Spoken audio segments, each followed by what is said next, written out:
یہ جو تصویر دیکھ رہے ہیں نا، ایک 7-8 سال کی بچی ہے جو کہ اپنے والد کے ساتھ اسکول جا رہی تھی. خود کو سمجھ رہی تھی کہ میں بڑی محفوظ ہوں، یعنی کہ اپنے والد کی نگرانی میں اسکول جا رہی ہوں. لیکن ہوتا کیا ہے کہ رستے میں ٹریفک پولیس والا چلان کرتا ہے. باپ کہہ رہا ہوگا کہ میرے پاس پیسے نہیں ہیں، یا پھر اس نے کوئی بات کی ہوگی بچی کو اسکول چھوڑا ہوں، تو بجائے کہ کچھ اور کرنے کے، اس کے ساتھ دینے کے، بچی کا خیال کرتے ہوئے ٹریفک وارڈن نے اس پہ پرچہ دے دیا اور پرچے کے بعد اسے حوالات میں بند کر دیا. بچی جو خود کو اپنے باپ کے ساتھ محفوظ سمجھ رہی تھی، وہ اس وقت حوالات کے باہر اپنے باپ کو حوالات کے اندر دیکھ رہی ہے.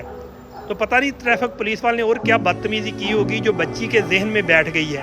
کیا یہ بچی اب اگلے چند دن یا اگلے چند ماہ سو سکے گی؟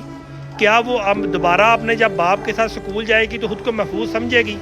تو ہم کیسے سمجھتے ہیں کہ ہم پاکستان میں محفوظ ہیں؟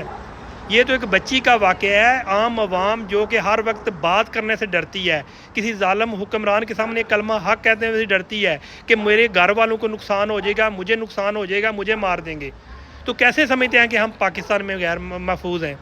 بس اتنا کہنا چاہوں گا کہ آج یہ کسی اور کی بچی ہے، کل آپ کی بچی ہو سکتی ہے.